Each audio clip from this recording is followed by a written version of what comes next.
અરવલ્લી જિલ્લામાં ડ્રગ્સ અને ગાંજો ઝડપાવાની અનેક ઘટનાઓ સામે આવતી હોય છે, ત્યારે અરવલ્લીમાં મકાઈની આડમાં ગાંજાની ખેતી કરવામાં આવતી હતી. ત્યારે આ સમગ્ર ઘટનાની જાણ પોલીસને થતાં એલસીબી પોલીસે ડ્રોનની ટેકનોલોજીની મદદથી ગાંજાની ખેતી ઝડપી પાડી છે.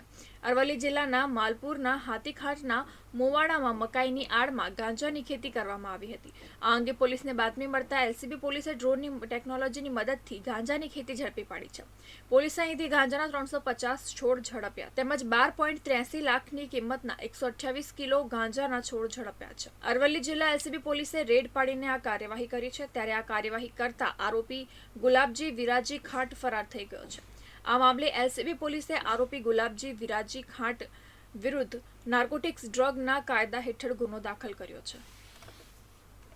ड्रोन की मदद से जो काफी डेंस जो मकई की खेती हो रही थी उसके बीच में से उन्हें गांजे का खेती मिली है, जिसमें करीबन 350 छोड़ जिनकी वजन है करीबन 130 किलोग्राम्स और जिनकी कीमत पूरी मिलाकर होती है 12,80,000 रुपये.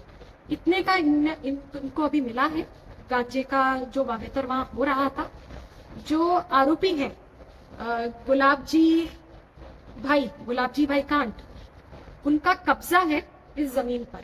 इतनी माहिती हमें अभी प्रिलिमिनरी मिल रही है.